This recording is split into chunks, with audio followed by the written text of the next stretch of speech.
Mais pour des personnages cartoon ou quoi, je peux pas faire une grosse voix et parler comme ça et ça sonnera pas bizarre. Au contraire, parler comme ça. Parce que voilà, c'est le personnage qui fait ça. Mais dans un film, je peux pas commencer à jouer sur les mêmes hauteurs de tessiture. C'est pas possible. J'ai un palier très limité. Si moi je suis ici, je peux monter un peu j'ai envie de dire 5% et baisser un peu de 5%. Au-delà, ça va commencer à s'entendre.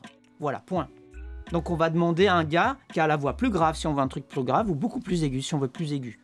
Et c'est toi, tu dois te connaître là-dedans. Et des comédiens sont capables d'aller plus loin dans les deux registres ou plus bas pour un certain, tu vois, ou pas plus haut de 5 ou 10%, mais par contre ils arrivent à descendre de 20% sans problème, sans que ça paraisse bizarre. Et ça c'est à cause grâce au travail, grâce à la maîtrise. Et donc du coup ils s'élargissent un petit peu de certaines possibilités de rôle.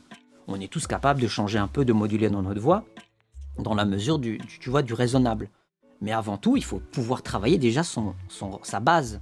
Et c'est ça que je parle de ciment. Ça, c'est ton raisonnable, normal.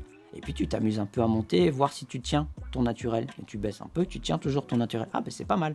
Comme ça, tu peux satisfaire plus facilement un DA qui te demande un mec plus mûr. Ah ben tu descends un peu. Un mec un peu plus jeune, tu montes un petit peu. T'as pas besoin de monter, tu vois, de là. Ah, tu veux faire un ado, t'arrives à ta limite, ça va encore. Moi, j'ai fait longtemps des ados.